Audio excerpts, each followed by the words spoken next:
श्री शिवाय नमस्तुभ्यम। ओम नमः शिवाय।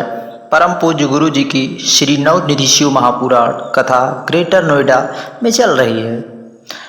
आज तृतीय दिवस की कथा समाप्त हो चुकी है। पूज्य गुरु जी ने बिल्कुल एक नया उपाय बताया है।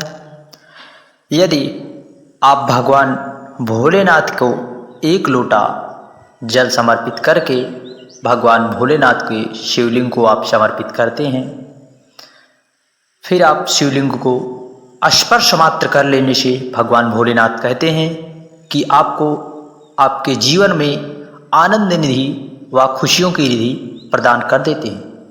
यदि आपका विश्वास दृढ़ है, आप दृढ़ विश्वास से बाबा भोलेनाथ पर ऐसा करते हैं, तो आपके जीवन में खुशियां ही खुशियां आएगी। कि यदि व्यक्ति यह भी नहीं कर सकता तो वह जहाँ मणिभद्र का स्थान है अर्थात शिव मंदिर के चौखट पर भी जाकर उसी का भी स्पर्श कर देता है, तो मैं उसे उसके बराबर फल प्रदान कर देता हूँ। भगवान भोलेनाथ अवघड़दानी है कि भगवान भोलेनाथ हमारे जन्म से लेकर मृत्यु तक हमारे साथ रहते हैं, परंतु हमारा विश्वास दृढ़ न होने के कारण हम उन्हें नहीं प्राप्त कर पाते।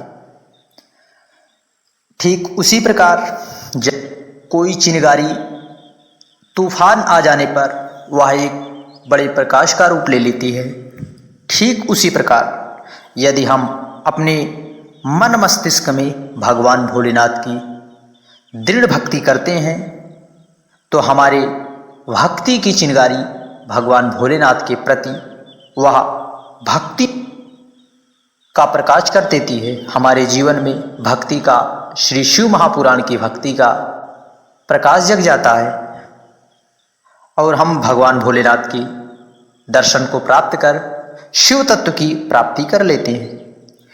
गुरु जी ने बताया कि बहुत से लोग संशय में रहते हैं कि हम रोज रोज शिव महापुराण को सुनते हैं। जी ने बताया है कि लोगों का संशय रहता है कि हम रोज रोज शिव महापुराण कथा को क्यों श्रवण करें, क्या लाभ है। तो गुरु जी ने बताया है कि यदि आप कहीं घर से बाहर जा रहे हो तो अपने घर के सारे दरवाजे खिड़कियों को बंद करके आप जाते हैं, फिर भी आप आते हैं तो आपके घर में अंदर धूल मिट्टी के कण जम जाते हैं।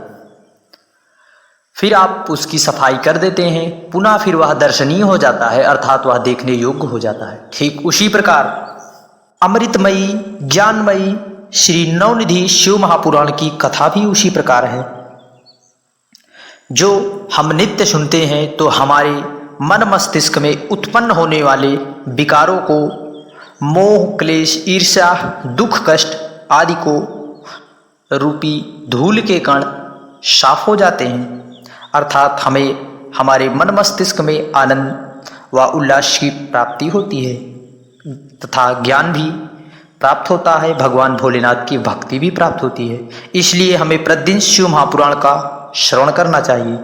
तथा साथ ही कुछ पत्र भी आए। सुबोध नागर जी एक पत्र लेकर आई। उसने कहा मेरे बेटे का दिल्ली पुलिस में फॉर्म भरा था, वह परीक्षा तो पास कर गया, परंतु दौड़ ही रह गई, तो दौड़ 2 दिन के पहले ही उसका पैर में मोच आ गया, वह दौड़ नहीं जा सका। हमारे बेटे ने और हमने भी दृढ़ विश्वास रखकर बाबा भोलेनाथ पर पशुपति व्रत प्रारंभ किया।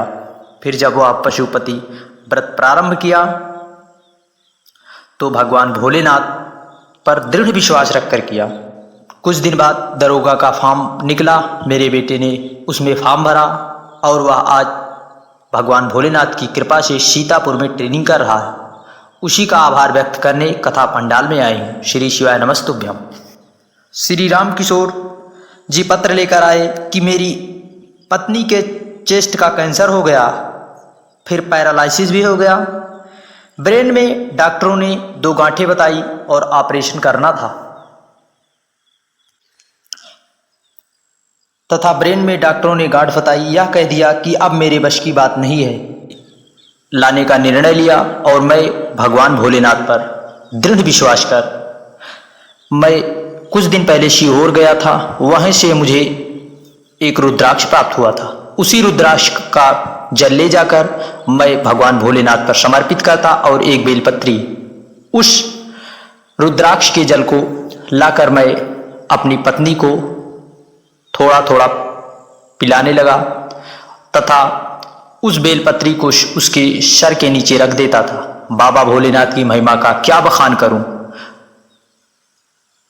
उसी डॉक्टरों ने फिर से दोबारा जांच लगाई तथा उन्होंने यह कह दिया कि अब सब नॉर्मल है। अब मैं भोलेनाथ की कृपा का कहां तक बखान करूं। आज मैं जीता जागता सबूत लेकर कथा पंडाल में भगवान भोलेनाथ की महिमा का आभार व्यक्त करने आई हूं।